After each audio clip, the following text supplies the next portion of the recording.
Welcome to our Good Guy Sports special, holiday special. Hope that everybody is having a happy and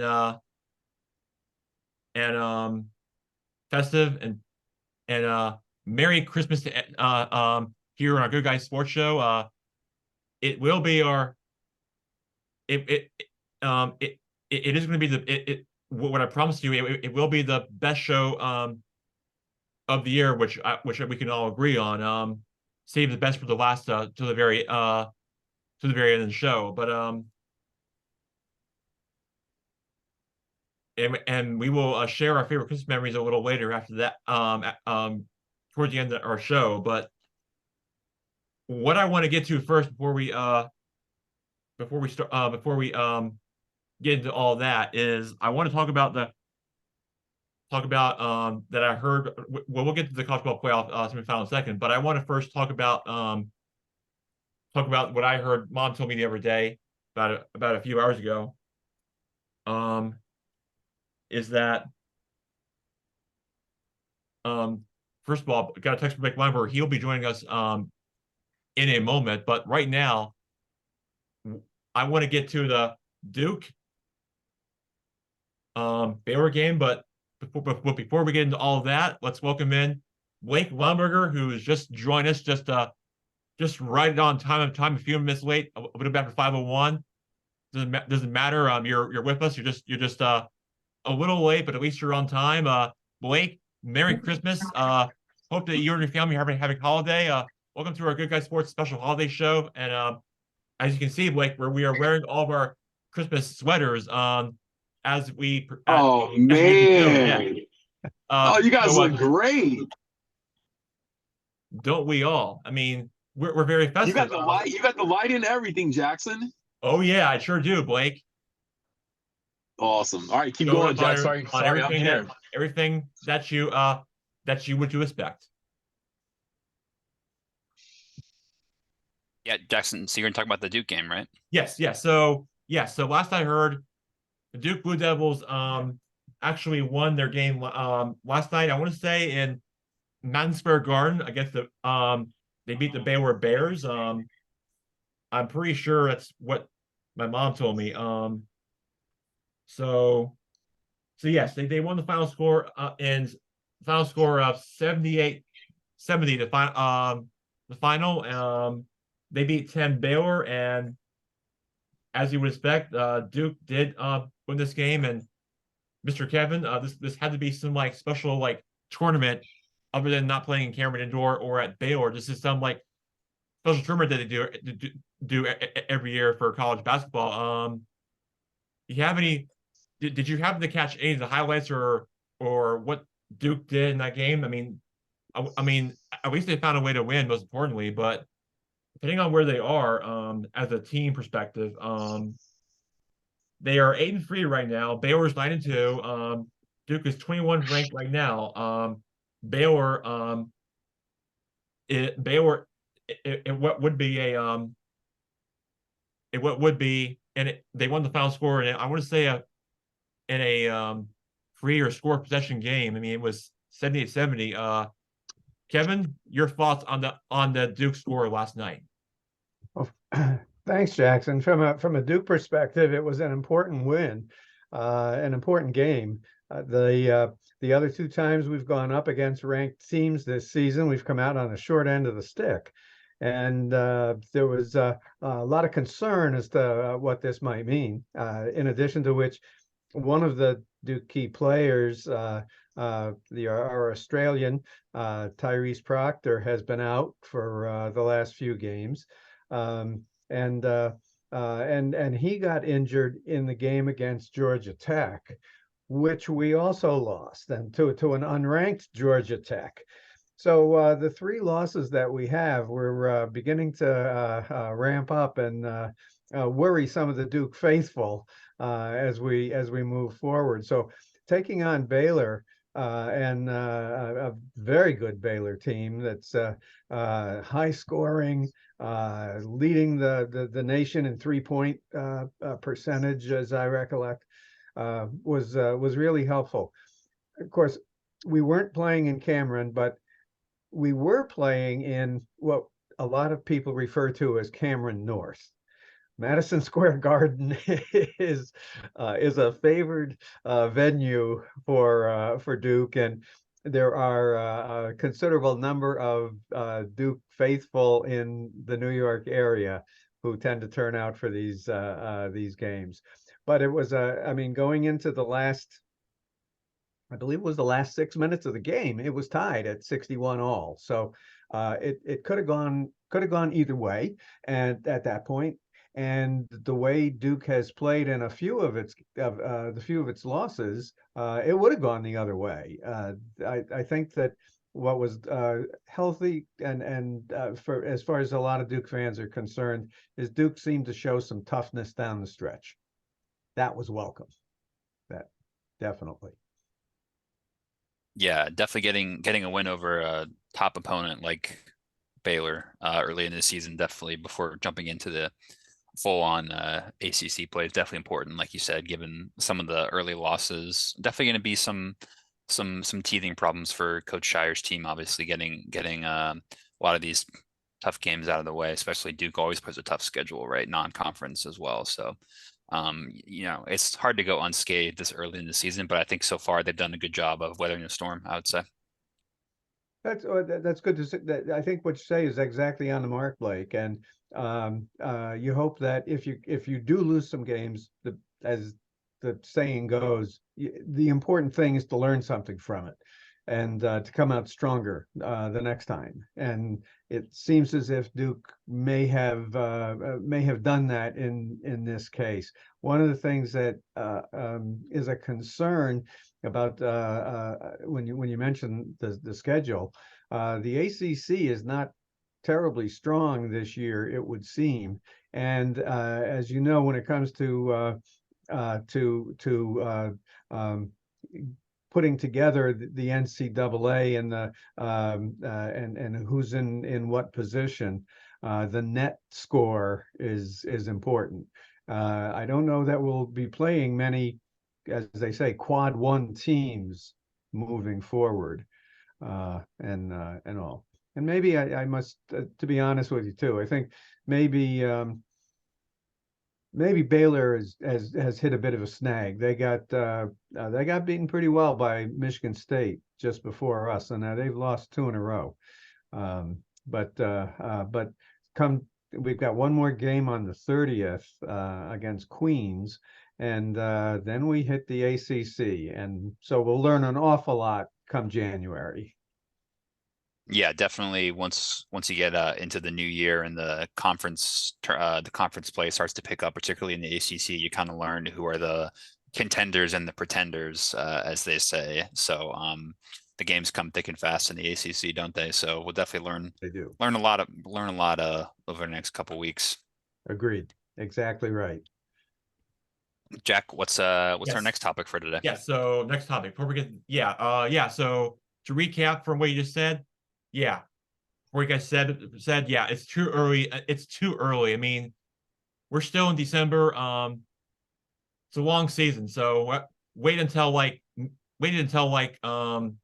mid-January or even March when things get really when games really do matter and get intense with different rivalries and different conferences. I mean, so I agree. Mid-January, anywhere between mid-January and mid-March does tend to get are probably the few months to watch for college basketball is really what you should be turning your attention to for including when things play out in March Madness. That's usually when things start to heat up for what college basketball really matters during that time of year. But so far, you're playing those cupcake games, those unranked matchups.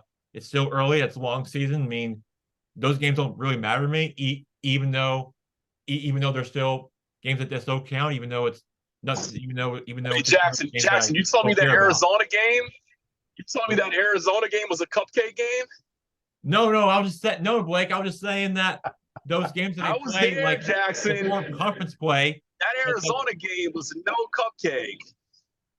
That was I think I said it before, Blake. After you saw that game, that was a big time atmosphere in Cameron that I'll night. tell you what. Yeah, I've told several people you said that. And look, Arizona, are they still undefeated? No, that's why Purdue just beat them, if I recollect. Oh, okay. Well, that you could have witnessed between Duke, Purdue, and Arizona. You might have seen some of the Final Four, Elite Eight games, potentially. Potentially so. You're right. Sorry, Jackson. I was just making a joke. You're right about a lot of them are, but I was just making a joke that one early on, Arizona was a tough team. But you're right, Jack. Just sorry. Keep going.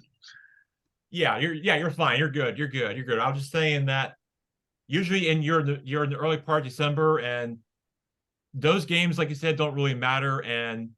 But once you get into conference play, those are the ones that I think I should be tuning into, because you're playing your rival teams going against each other. It gets really intense. Things start to build up and get intense, and rivalries and all that great stuff. Those so much going on during that time of year.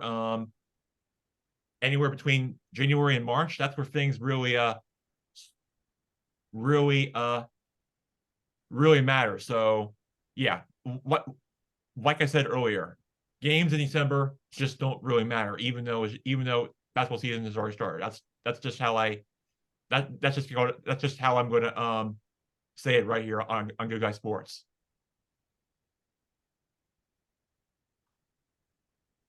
So I'm just going to leave it at that.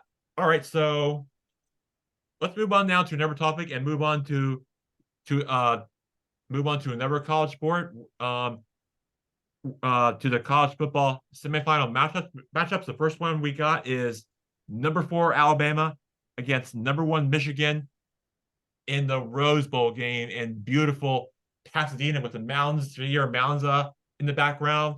Gorgeous weather. You're in Southern California. Nice weather. Nothing quite like it. I mean, if you haven't been there, well, I know that Duke played there a long time ago, Mr. Kevin, because you told me about it on our tour. But if you haven't been there before, you got to go. It's got to be on your bucket list. I haven't been there ever in my life. I want to go. Maybe I really want to check this place out. And I mean, who knows? I mean, you would never give up. You would never give up a kid's dream of going to this place. I mean, it could be right up there for one of the top places to visit, top sporting venues to visit in the country. It would be worth a trip. But I think I would really enjoy this place. If any of you were to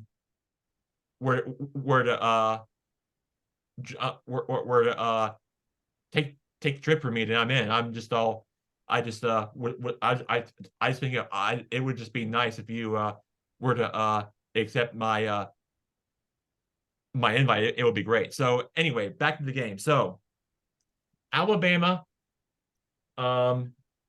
is the underdog again, which makes no sense because Michigan is favored in that game, and they got JJ McCarthy. Blake Corum has returned for his senior season, and from what I keep hearing about his rumors, what he said in the media, that he wants to win a national championship. Well, Alabama has other ideas thanks to their defense, who can step it up, going against Jalen Milroe, who was possibly a Heisman candidate for this season. And from what I hear, is going to be a great game, fascinating matchup in the Rose Bowl, great atmosphere, college football playoff semifinal game. The last time the Rose Bowl had a college football playoff semifinal game, you have to go back to the 2017 season when Oklahoma took on the Georgia Bulldogs. What happened? The Georgia Bulldogs won the game and went to the national championship. So I feel like the SEC is going to have the same kind of result, kind of like what Georgia did when they beat Oklahoma. So although Michigan's a great team in their favor, I still lean towards Alabama and I think Alabama will win the game and go to the national championship in Houston for the Marbles. Do you guys agree with my prediction, or are we going or are we leaning towards the opposing team? Who do you guys like in this game? Well, I think Alabama would like to play Texas in the final and get some revenge. Mm-hmm. But I'm gonna have to differ a little bit there, Jackson. I think it's gonna be a tight game. I got Michigan 24, Alabama 20. And the main reason I say that is Alabama had to rely on opponent mistakes to beat Auburn and Georgia. Michigan doesn't make a whole lot of mistakes. And they're real tough. They got a strong defense as well. And Michigan likes to keep the ball on the ground. They got a great running back that's going to be key for that. So I think it's going to be a tight game. It's certainly going to be must watch. But I got Michigan in this one. Yeah, I think it's definitely one of those coin flip games. I know Jackson mentioned Michigan was favored by 2 points. You might as well just call it 50-50 at this point. There's no clear, like home field advantage or anything like that. Both teams traveling out west, but yeah, I mean, it's going to be a physical game. I was very impressed. I know it seems like a while ago at this point, but the SEC championship game, I think Alabama really outclassed Georgia at what they do best. It seemed like Alabama really rose to the moment there, and they could sense that the Bulldogs were there for the taking. So is that going to happen in this game? I mean, I certainly wouldn't bet against Coach Saban getting his team ready for a big matchup. Yeah, I don't know. Is this a different Michigan team than what we've seen in the past? We've said it for a while now. Michigan has gotten into these playoff situations. It's gotten into these big games, but they haven't quite gotten over the line in the Jim Harbaugh era. So do we think this is the team to do it? Certainly on paper, best team in the country, according to the committee, had number 1 ranking, undefeated team. Gosh, this is a tough one. I think I might lean towards Michigan, actually. A very close game. Yeah, I don't know. What do you think, Kevin? Interesting. I think you have articulated a lot of my own thoughts about this, Blake. If you, on one level, let's go to the head coaching level. It's Saban versus Harbaugh, like you said. Well, it's clear who's had the better of record in this kind of atmosphere. Saban has just been so successful, and all. Maybe it's a little less analytical as it is just kind of going with my gut that I think this might be Michigan's time to pull it off, but if so, I would not be at all surprised to see a 21-20 game here. Kind of building on what you said, Mike. What'd you say? 24-20? Yeah, something like that. So, but I think I can see it being a very, very close game. And all. So Jackson, I mean, clearly this could go the other way, and it could be an Alabama romp. But I think on the basis of what I see, this is going to be close. I just think Michigan might this time finally be able to get over the hump. Blake, what about you? What's your thoughts about this? Yeah, it's. Oh wait, which one, Blake? Brother Blake or Yeah, Blake? I was just saying Blake Limburger. Blake L. Blake L. It's you guys are smarter than me. The funky thing is, interconference. It's just you don't know how strong the SEC is. You don't know how strong these other conferences are. That's why I love to see these games. You got the whole Harbaugh controversy. Are they going to play harder now that he's back? Is there going to be some strange, like, we wish we could play for the coach we had when he was gone? I don't know. I love to see this. I never count. I think if you want to lose money, you bet against Nick Saban. I think that's a clean way to empty your bank account out. I'm going to never bet against Nick Saban until he stops coaching. But I kind of selfishly, I kind of want to see Michigan win. Why? I don't know. Harbaugh got beat by Ohio State all those years in a row. I kind of like the khaki combo. I don't know. I'm pulling for Michigan. Alabama's won their fair share. I think Michigan wins. I think they that cold weather's got them a little tough. I think Michigan wins. Yeah, no, I don't disagree with you on that. Yeah, I think it just seems like Michigan is due at some point, right? And it's, if not this game, then when will it happen? So yeah, it does kind of seem like it's Michigan's time. And it's funny you said we don't know about the conferences being strong or weak. The only thing we do know about the conferences is that the College Football Playoff Committee does not like the ACC very much. That's about the only thing we know about the conferences. So that's true. That is true. True enough. I like the way you look at it too, Blake. When you mentioned the conferences, I was thinking that also, and as it comes down to how strong really was Ohio State this year versus how strong really was Georgia this year, and all. They certainly, both teams proved it going through the schedules, but that's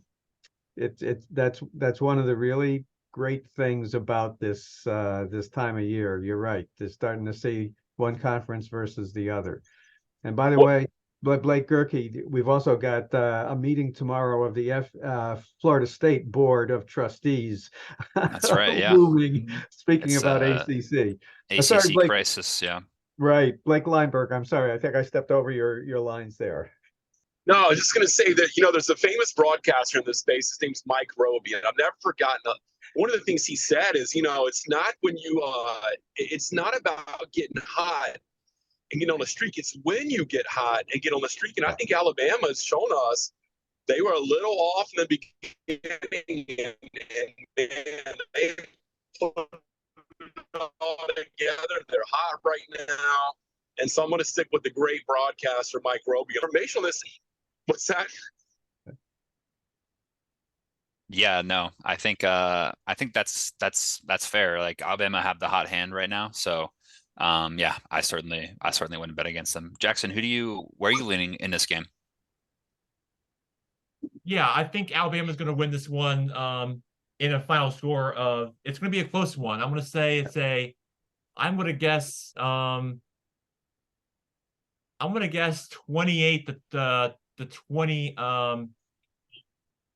the 26 final score, hard fought game. Nice. Yeah, I like that. Should we move on to the other semifinal? Yes. Sugar Bowl, right? Yes. The Allstate Sugar Bowl out in The Allstate Sugar Bowl, Orleans. I should out say. in New Orleans, those people call it down there. No. Yeah, New Orleans. right. New Orleans.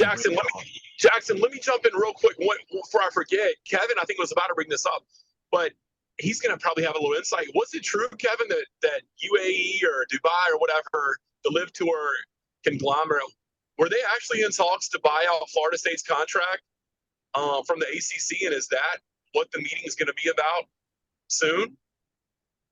I'm not sure. I'm not sure about that, Blake. But what I saw, and maybe our the Gerke boys can help me on this. But what I saw is that the thought is that they're still concerned about somehow buying their way out of the ACC,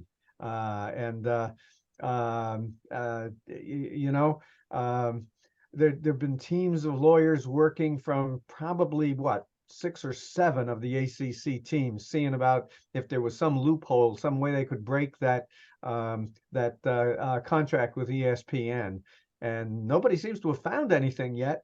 But certainly the kind of the way in which the committee disregarded, if you will, Florida State's undefeated season, in spite of the fact that it's had to go with a second, third string quarterback in its final game, has really, I think, heightened probably the anger down in Florida State and the determination to try to break this thing. What do you think, Blake Gerke? Yeah, so I was reading about that earlier, and it seems like I think you were spot on there. It's they have the current media rights deal that they signed recently with ESPN that runs until 2036, and Yeah. from what I understand, they have to. It's called like a grant of rights if they want That's right. to leave the conference. They would have to pay. I think I was reading it was roughly 3 times what the ACC operating budget is per school. So like 120 plus million Mhm. to potentially leave the conference. But apparently there's no precedent for somebody challenging and like wanting to leave out of that deal. Obviously, it's kind of special circumstances. Like nobody wants to leave like big lucrative TV contracts, but in this case, the ACC clearly probably a combination of them being left out of the other big TV rights deals with the Big Ten and the SEC, and also the inherent, I guess, disrespect they felt they received from the conference, the CFP committee not getting in the playoffs. So I don't know. I feel like it's maybe I doubt anything will happen, mainly because of the expanded format coming in next year, where there's no way Florida State wouldn't have made a playoff in an expanded format. So I'd be surprised if they do anything drastic. So to me, this seems like less to do with them being left out of the playoffs, more to do with the TV rights potentially. Basically, nobody that's not in the Big Ten or the SEC is not getting big TV rights these days, at least football wise. So or it could just be more of them signaling to the ACC saying, "Oh, we're calling a special meeting and we're not really happy with our current situation." So, we kind of do a lot of the heavy lifting on the football side in the ACC. So, but I mean, ultimately, it's just one of those years where someone's left out and somebody feels that they've been slighted, and that happens. The Now, the that's CF the CFP is not a that's perfect where I system, right? heard. So.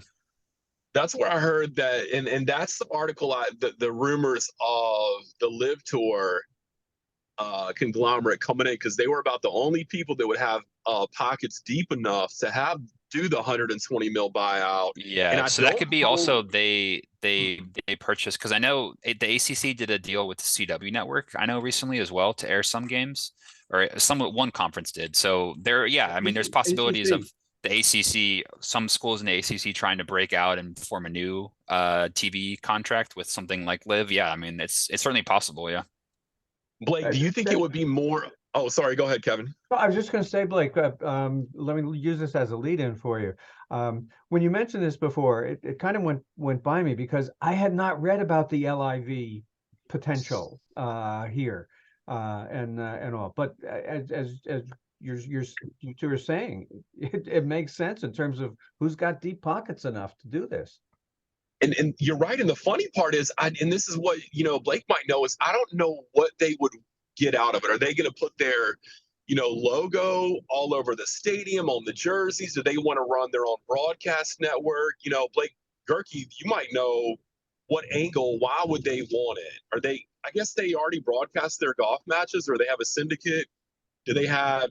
Are they kind of wanting to make their own ESPN? I mean, what's their angle on spending Yeah, I 100? mean, the motives of the Saudi public investment fund for all these sports ventures, that's a whole separate podcast in and of itself. But yeah, I mean, ultimately we've seen it with Live. We've seen a few soccer clubs in the UK being taken over by the Saudi investment fund. So it wouldn't shock me if college football or the NFL starts to slowly creep in. Obviously, college is a bit different because you can't like own a college football team or something. But wouldn't shock me if a conference, particularly one of the conferences not being left out of these big rights deals nowadays, tries to go in that alternative path. Yeah, wouldn't shock me at all. What's super sad is they literally could have had the Pac-12. They could have bankrolled, got them out of it. What an awesome year it was for the Pac-12, and the saddest thing is that it's going away. And they literally could have saved the Pac-12. Had Oregon, Washington. I mean, such cool schools in that conference. So I don't know if they were just a day late and a dollar short or what. Yeah, I agree, and we can segue to the with the Pac-12 to the Sugar Bowl featuring Washington. But you're totally right. It's kind of ironic that the last year of the Pac-12 in its current iteration, you could argue it was the strongest conference in college football this year. Certainly, people at the beginning of the year thought USC and Heisman favorite Caleb Williams would be one of the stronger teams. Ended up being Oregon and Washington, but very deep conference. So, ironically, the fact that it's disbanding kind of, like I said, it's kind of an ironic end to the Pac-12. But I think segueing to Washington, though, it's kind of funny. They're actually underdogs against Texas. Did you know that, Jack? Yeah, let me see. No, I didn't. From what I read, I tell you what, Washington does not get actually, much respect. Texas is favored with and 4.5 favorites. So these teams last met in a bowl game in the Alamo Bowl in San Antonio, from what I read. So, and if I stand correctly, Texas, I don't know. It might have been Washington that won that bowl game last year, but I kind of am not. But I'm kind of like lost in keeping track from who won the last meeting. But I don't know. I mean, as far as that game goes, I mean, yeah, I don't know. Might lean towards Texas, but you never know. But I'll get to everybody else in a second. But before I get to my predictions, I do want to I do hope Blake Weinberger is still with me here, because I do want to ask him and I want to do something different from one of our social media fan questions that like most sports radio shows do. And this is a question to Blake Weinberger, and I want to read this very carefully here. The only question I have for fans on social media / fan question, this is from Steve Johnson, and he says, Jackson, I think that Texas and Oklahoma joining the SEC will improve those two schools' football programs with better recruiting opportunities, but may not help their basketball programs. These schools joining the SEC will improve the SEC's overall finance picture as well, but will negatively impact the current SEC mid-level programs, including my alma mater, Auburn, because of increased competition. That's what competition is about. That's my 2 cents, Jackson. Thanks for asking. Blake, anything you would like to add and to his response, and anything that you agree with his text, B.L. Weinberger? I mean, he's got a fair point, and I think some people would look at this and say you're forming a little bit of an all-star league, and so a team like Auburn that may be successful, I hate that Kevin's on the call right now. Auburn, some of a team that they may be successful in the ACC, very successful, might just be middle of the road in the SEC, and I tell you what, it's a great time for the expansion in the playoffs, because I think that's going to end up leveling everything out. I will say we are getting a small insight into what the expansion looks like with Liberty playing Oregon in the one of the New Year's Six bowls, because I've just got a bad feeling that might be a little bit of a lopsided game. And I think if, I don't know, we'll see what happens. I don't know if Oregon would make it in the bowl games if it was next year, but I think they'd have a good argument. Florida State undefeated, or Liberty undefeated. And so I don't know, but I think he's right. I think he's got a good point. I think you got a lot of good teams. There's a lot of talent in that conference. Poor Vanderbilt. I mean, what's Vanderbilt going to do? That's the better question. Now that you got all these teams in here. Hey, we got baseball. What do you mean? You got a great baseball team. Vanderbilt will go to the ACC. There you go. They would still get beaten in the ACC. But. All right, it's for those of you who are just joining us after hearing after Uncle Mike just missing out of the show. I just found out that his internet router broke, so he is joining us on his iPhone on Zoom, so that he could just nice of us to rejoin us, even though he can't see our face anymore. So, but at least we can hear his voice. That's what all that matters. So, Mike, sorry we missed you, but at least you're back on the program program with us on Good Guy Sports. Thank you. I can actually see you all. You probably can't see me, but I'm back on. Well, that's good. At least we're all here together. Most importantly, that's all what really matters. So actually, I've got Washington winning it all as a surprise. Do you really? Yeah. I like I think the Huskies are a good team, and like I was saying earlier, I feel like they're kind of getting disrespected a lot by the national media because Yeah. I feel like go ahead. Yeah, I was just say I agree. I think there could possibly be some East Coast bias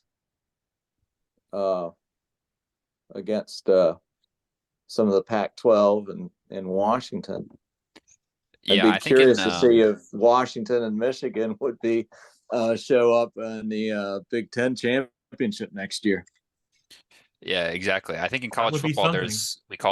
there's Big Ten and SEC bias now because Texas might as well be an SEC team. Alabama and Michigan they're all as of next year. I mean, Washington will be a Big Ten team next year as well. But I think the traditional, basically, it's like in college basketball they had the blue bloods, and college football you've got Ohio State, Michigan, and then a bunch of SEC schools that kind of get favorited no matter what. So no, I'm totally with you, Mike. I think people are sleeping on the Huskies. I think enough people haven't watched these games, and they've won a lot of close games. That's true, but there's a reason they've won the close games because you got clutch play from quarterback Michael Penix, who probably should have had a better case for the Heisman this year. But no, I don't think it'd be. I wouldn't shock me at all if the Huskies win it all for sure. Mm-hmm. Well, you got Washington as the #1 passing team, and Texas is the 96th passing defense. How are they going to stop them? That's yeah. I mean, that's going to be the key of the game. I think you guys made a really great point about who gets respect and who doesn't get respect in all of this. Blake, as you said, the West Coast, which is in a sense easily overlooked, in part because they are they're late games for anybody on the East Coast, et cetera, et cetera, et cetera. But even if it were either USC or UCLA coming out of the Pac-12, you've got the major market of LA and all. Washington, I think, given its location, among other things, just kind of gets overlooked pretty easily. I wouldn't be surprised there, Mike, iPhone Mike, if Washington were to take it all. It'd be kind of a cool thing to have happen. No, I think I that would be good. Yeah, and I know we've certainly been keeping an eye on the Huskies this year, Jackson. We were visiting there early this year, and we saw this team, and we knew how good they would be early on in September. So I think we got to back them all the way, right, Jack? Yeah, I mean, without question. I mean, they're by far one of the best teams, maybe in all of college football, led by Heisman candidate Michael Penix and their star receiver players, and they have been a great storyline for this college football season. Who transferred from Indiana a couple of years ago has been an inspiring story from what he has accomplished for his playing career. Now has a chance to even maybe a shot at a national championship if his team makes it. But like I said earlier, I might lean towards Texas in this one, and I think Texas will play a home game in their home state of Houston for the for the Marbles for what should be a fascinating rematch of back in September when Texas beat them when at Bryant Denny and beat Alabama and since they last played back in September this past season, and I think that should be fascinating for college football. I think I was going to predict, and if you guys got it wrong, well, yeah, we're going to have to revisit in 2 weeks and get our reaction to all this here on our sports show. But yeah, lots to really unfold for what really has in store for what college football has for us. Between now and January 8th, and yeah, it should be very fun and exciting for the next few, which should be a fascinating next final few weeks of college football heading into the bowl season. And yeah, if really anything comes for grab, and yeah, should be a fun college football season ahead. I think what you guys have pointed out is that there's several different routes to which could be a heck of a story. You know, if Washington pulls it off and wins, if Texas Alabama comes up again, and all. Some great points there, Jackson. Yeah, I think either way we'll have a fun matchup, right? Yeah. Oh yeah. What's our next topic today, Jack? Yeah, so we've covered everything college football. Unless we are We missing want some anything. NFL stuff? Yeah, sure. Yeah, sure. Let's go. Let's move on to the NFL, and let's move on to the NFL and talk about some upcoming games. Let's start off. Let's start off the first game with the Saints taking on the Rams tonight on Thursday Night Football. LA is favorite, but the Saints are one of the top contenders. One of the top contenders in the NFC South, who are co-favorites with the Bucks, who are right there with them.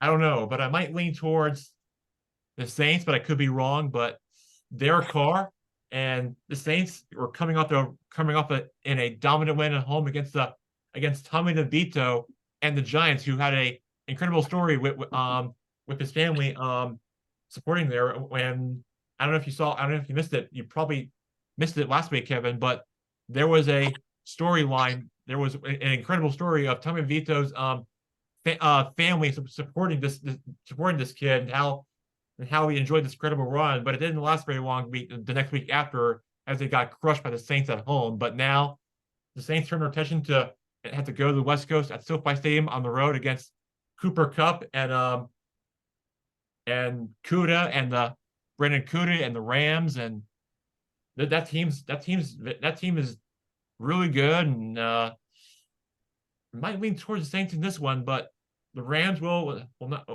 keep it a close game, and they will the Rams will keep things interesting and very close as they usually do at home. But I think the Saints will win this game by at least a field goal in a tight game.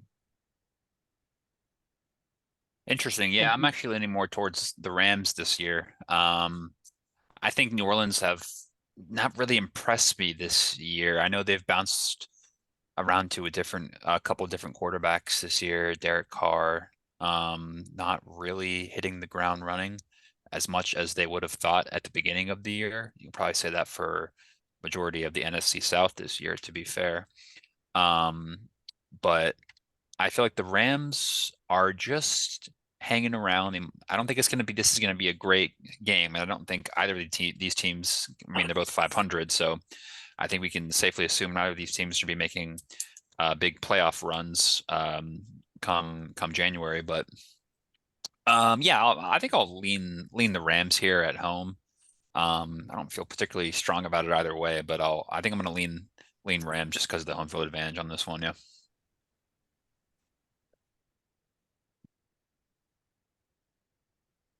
Uh, guys, who do you like in this matchup? And by the way, Blake Lumberger just rejoined us because he had just had some audio issues, and that he had whatever he is. Yeah, we're good. Let's let Mike let's let Mike pick the game. Okay. Who do you like, Mike? I like the Rams, and I think it's kind of a toss up, but they certainly played well against the Commanders. Of course, everybody plays well against the Commanders. So, Yeah. but I have the I think the one game to watch this weekend is going to be the Cowboys and the Bills. Or the Cowboys and the Dolphins, right? I'm The sorry. Dolphins, yeah. Cowboys They Bills. lost to the Bills Cowboys last Bills week. already That's a great happened. one, yeah. Yeah. Yeah, no, that's probably one of the best matchups of the year. Do you think you think Tua is going to be able to outpace the Dallas in that game? Yeah, I think so. I mean, Miami's playing at home, and but I think the Cowboys won't be too bad because the holiday upset's going to be the Giants beating the Eagles on Monday. Wow, iPhone Mike is calling the big upset early. You think in Philadelphia as well, huh? On Christmas Yeah. Day? Yeah. Man, think about all the snowballs that people are going to throw at Santa Claus if the Giants beat the Eagles in Philadelphia. I think Tony Cutlets is going to come up big. Yeah, wow. Imagine I'm with you, Mike. I'm with you. Blake, you might want to put that that little pizza insignia that I saw up again and all. I don't know, Mike. Did you notice today that in the paper I read that DeVito has patented the Tony Cutlets name. That's great. I'll Hey, tell you when what, you- if he doubles his appearance fee at pizza places after winning a game, if he beats the Eagles in Philadelphia, he can triple and maybe even quadruple his appearance fee at pizza restaurants. So, hey, listen, it's a bold pick, iPhone Mike, picking Tommy DeVito in Philadelphia, but if he pulls it off, you're going to look very smart come Christmas Day. Yeah. Well, there's no downside to picking that because if I'm wrong, everybody just laughs. Well, There's yeah, no you're big just deal. an NFC East observer from afar at this point, right? Exactly. So you've got not much skin in the game at this point. So yeah, that's fair. That's fair. I guess we got 3 games on Christmas Day. We actually have 2 games on Saturday and then a couple games on Monday night, Christmas Day as well. So kind of interesting scheduling this week, huh, Jack?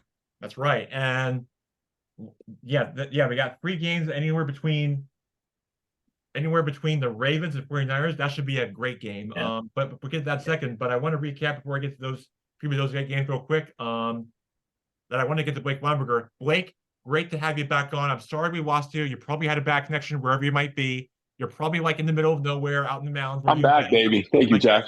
Guess. When I heard chicken cutlets, I came right back. That got my connection good again. That's great. That's great because we touched on it last week. Because you touched on it with me last week prior to the Monday night game against the Packers, and now Kevin and Bubba Blake chiming in. And yeah, he's had a incredible run, except the Saints game really got him, and that was really that was where things got really went in the wrong direction with the Giants not making a run for the playoffs this year. But at least Tommy DeVito was something to remember for any memory of for any kind of NFL season. So just an incredible, inspiring player that I can remember from any ongoing NFL player. Jackson, did you realize that the longest game in NFL history was played on Christmas Day? I didn't know that. It was a 1971 AFC division playoff hosted by the Kansas City Chiefs. And the Miami Dolphins beat them 27-24, kicking a field goal in the second overtime period. The game ended after 5 quarters, tied 24-24. Halfway through the 6th quarter, the Dolphins kicked a 37-yard field goal to win. So anyway, I thought That's a great share stat. some Christmas trivia. I love that. Love that. Wow, that was just some kind of game back in the day. Did you guys know about this?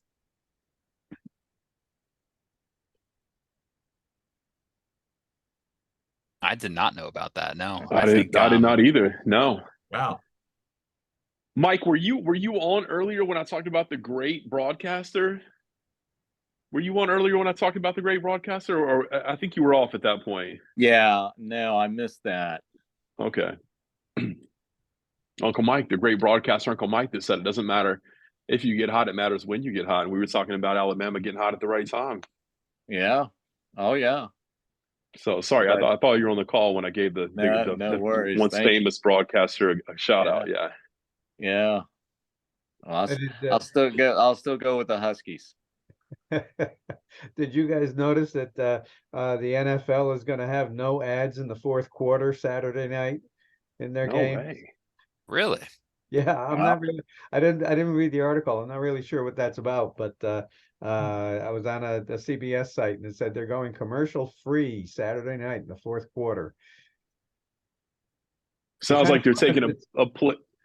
Sorry, keep going, Kevin. I was just going to say, like, it'd be fun if it's a really close game, you know. Yeah. Well, you know what's interesting about that? That'll actually change the pace of the game, because if you go to these football games in person and watch the guy with the red hat that steps on the field, and now I think it's the person with they actually have an electronic countdown clock. Yeah. But if they don't have commercials, that's actually going to change the pace of the game. They won't get the TV timeout per se. That's a big curveball at this point in the season. So that's interesting. Oh, that's a great point. I hadn't even thought about that, but you're right. I mean, they're basically free timeouts, right? They're free timeouts. Yeah. And a breather is not only a timeout, a time, in the fourth quarter, you're gassed and you want to take a breather. And now, you got to, and I think it's usually like at least a minute and a half, sometimes 2 minutes that you get to do that. And so, yeah, that's going to be, well, I'll tell you what else is going to help. It's going to help the fans at the game. You're getting tired. It's late, and the fans of the game will be able to experience that fourth quarter. And it could be to try to get the fans to stick around and not leave the stadium early. But that's cool. That's good to know. Yeah. Well, I They think probably want to finish before Saturday Night Live comes on.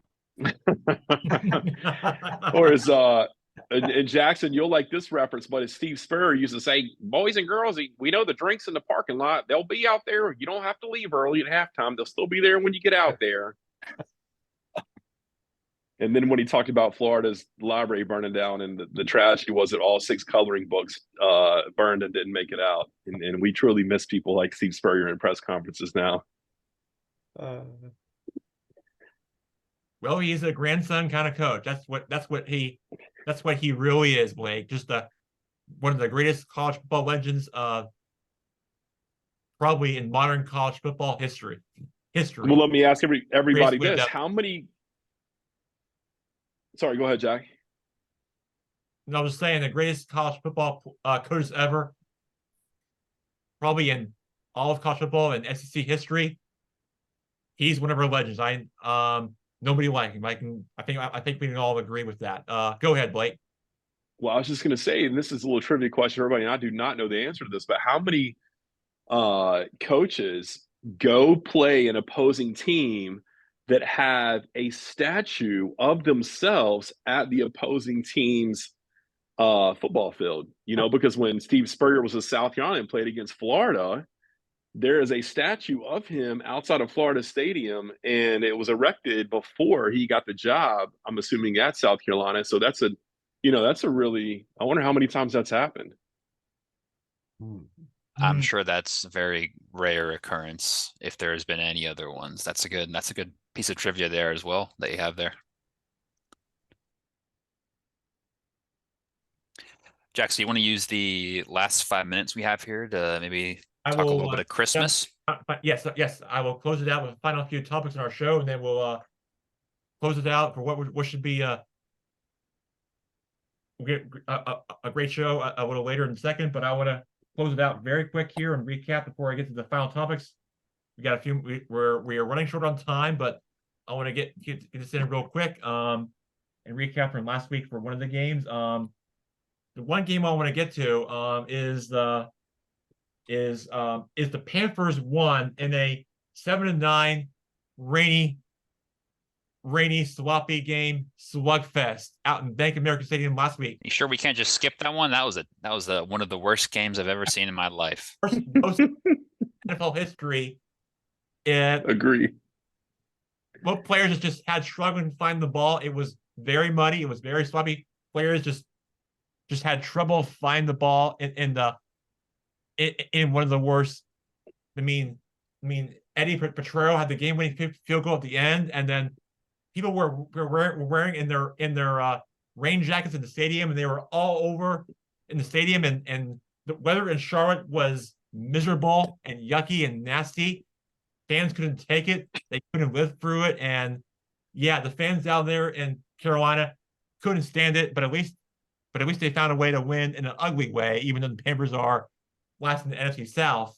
But the Falcons are kind of like average, even though the Saints and Bucks are in contention. But the Panthers in their game last week against the Falcons, that had to be a tough one to even get through. After that game, huh?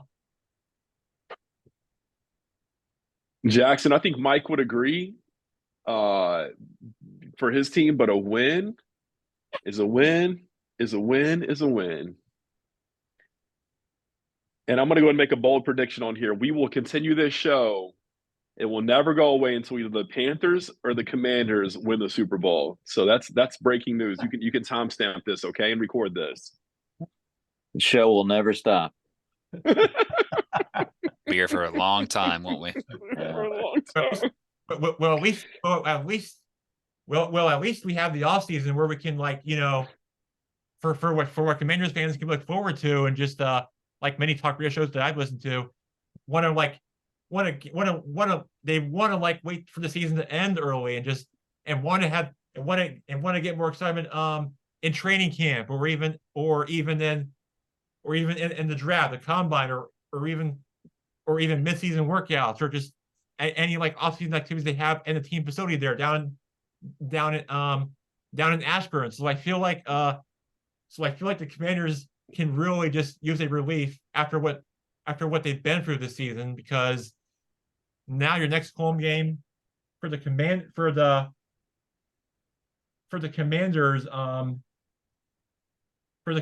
is against the red hot 49ers team. That's going to be a whooping blowout for you guys. Gosh, Jackson. Tell us how you really feel. The 49ers are on a whole nother level. That's why they're contenders for the Super Bowl. So that's why All right, Jack. We gotta talk a little bit of Christmas with our last couple minutes here before we close. So I just want to yeah. So yeah, that's right, Blake. I just wanted to So just hope that Mike is paying attention. But yeah. This might be the last time he pays attention after that comment. He might be gone next week. Niners and then the Jets on Christmas Eve at the Jets. But everybody wants to know, will Aaron Rodgers come back from injury? My rumors say highly unlikely. What do you guys think? He's not coming back. You sure about Why that? did they take him off the IR? What was that all about? Well, to sell tickets Okay. for hype. Okay. Aaron Rodgers has got as much chance to come back as Joe Namath. Now hold on a second. I want everybody to go YouTube a guy named Byron Leftwich. It's probably before you guys' time, but he used to play for a team called Marshall up in West Virginia. Yeah. And he once broke a leg, and his offensive lineman, he put his arms around him and he hobbled back up like the Karate Kid and took the snaps with a broken femur. So I think I'm going to send that video to Aaron Rodgers and we'll see what happens. Yeah. Put in mind.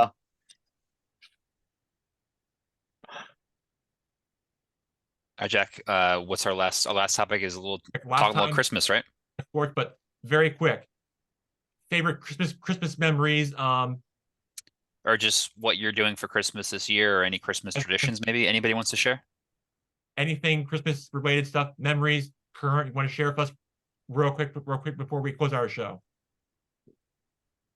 Yeah, I've got a couple. Some of my favorite memories were traipsing out in through the cold and the snow in Minnesota to go to a Christmas tree farm and cut down a Christmas tree for ourselves, which was an experience I don't get here. I'm not down in North Carolina, and I'm perfectly fine with that.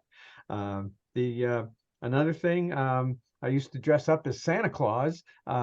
We had a lot of Christmas tree lights in our neighborhood, and tour buses would come through, and we'd collect money for charity. And they needed a Santa Claus, and this is my Santa Claus hat from those days. It's still That's hanging awesome. around. So if you guys need me, I'm on call. But the last thing is, I always watch a movie called A Christmas Carol, a 1952 version. Not, and I was about 7 years old then, but I see it, so I eventually bought a DVD of it, and it's always one of my favorites. And to sit down somewhere on Christmas Eve and take a look at it. That's wonderful. So, Kevin, you were talking about Christmas trees. So I have a Christmas tree story. We cut down one and brought it home, and we had first year we had one of our older dogs, Baxter. And well, you know how boy dogs are. We brought the Christmas tree up, put it in the stands, got it all decorated. He was so happy. He thought he had indoor plumbing. He christened it. He christened the Baxter. tree. Yeah, God love him. That's funny. Guys, don't forget to watch National Lampoon's Christmas Vacation, okay?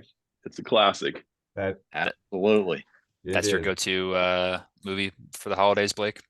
It's the only tradition we have is we always watch it. The women hate it, and all the men act like it's the first time they've ever seen it, and that's why Yeah. the women hate it. That's a classic. That's a Hey, Rob? classic. Family tradition every year on Christmas Eve is Elf. Starting Oh, real that's a good one. buddy. That's a great one. Yeah, we're a big elf family. Okay. And also, and the other big tradition we do for Christmas Eve dinner is we have traditional Swedish meatballs as our Christmas Eve dinner with over some nice pasta and sauce. Very, very good. If you're not familiar, look it up and find a good recipe because they are fantastic. Compliments to Kendra. All right, Jack. I think that just about wraps it up for our So I do holiday want special. to had my Buddy the Elf mug just to close us out great for a great year. Oh, nice. Just want to share with everybody and what was another great year of Good Guys Sports on my YouTube channel.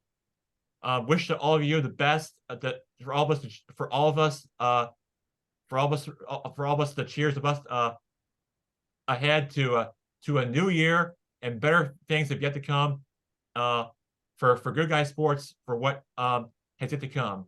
Another great year to wrap us up here on Good Guys Sports on what was another good year in sports topics and stuff and sports and topics and guests and people who we love who are loving this program from the Coffee Shops and Good Guys Sports, and want to thank you all for joining us on a special and incredible year end of our show on Good Guys Sports. For me, Jackson Gerke, Mike Roby, and our guests that we have on, Blake Lumberger. It was so great to have you guys this year for an incredible recap of sports and highlights and laughters and the ups and downs and non-sports topics, wherever we did, we got it, and just an incredible year of what we had this year in sports. And I couldn't thank you all enough for having me. And Mike, it was Merry Christmas to you and your family, and hope that you guys have a safe, happy holidays and enjoy your just enjoy being with your grandkids. Whoever you're going to be with on Christmas, we are thinking of them. We are always praying for you, and be always more important with your loved ones and your families. And we're all here for you, Mike. And I think that you're just I think you and Aunt Lori will and the dogs will just have a great Christmas time together. We will, Jackson. We'll be thinking of you all. We'll be doing the same. We will be thinking of Blake Lumberger and Mike Roby on you on Christmas Day. We'll be thinking of you guys, including our guests and including our annual FaceTime that we did with my dad's family, which we'll talk to you every year on Christmas. I'm looking forward to that, and I'm sure they'll be tuning in to us on Good Guy Sports. And Blake, I will definitely be seeing you on Christmas morning. We'll definitely be open presents together and fun family activities and having great Christmas meals together with the family. Can't wait, Jack. Absolutely. Looking forward to it.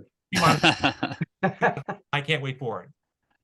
Yeah, and See you, I'll Jack. say happy holidays from Good Guy Sports Podcast. Make sure to like, comment, and subscribe on our YouTube channel. Just type in Good Guy Sports Podcast on YouTube and it should pop right up.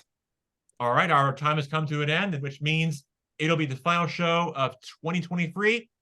Good Guy Sports will be off for the next 2 weeks. Our next return date is January the 11th. So looking forward to seeing you guys then. Mike, Blake, BL Weinberger, Mr. Kevin, it was so great to have you again as our guest. Come back soon. We'd love to have you for the new year and talk more college basketball involving with Duke. I'm sure we'll have a lot to say. Have a lot to recap on and talk about. By the next time I talk to you, I'm sure we'll unpack more of that. But Mr. Kevin, hope you and your family have a Merry Christmas and with your family and your loved ones and the ones who look out for each other and of course enjoy the presents that you're going to open up with. I'm not even sure I'm not sure if you actually anything from Santa Claus, but I'm sure everybody does. Grown-ups, kids, no matter how old you are, you always ask for something on your Santa list. That's what Holly's really about. But anything you'd like to say before we close the show as we're out of time? Boy, it's always great being on with you guys and listening to you. Thanks for a great 2023. And look forward to seeing you guys in 2024. Absolutely. Happy holidays, everyone. Happy Happy holidays. Happy holidays. Happy Merry holidays. Christmas and Happy New Year. To all a good cheer from Good Guy Sports. And See you, Jackson. see you, Blake. Hope that everybody has a great, safe, happy holidays. Merry Christmas, everybody. Good Guy Sports signing off for the final time this year. Good Guy Sports will be resuming on January 11th and 2024, and we will see you then. Merry Christmas and happy holidays, and we'll and all the cheer and have a good night to all the cheer. Merry Christmas and good night. Merry Christmas, everyone. All have a great night and good night.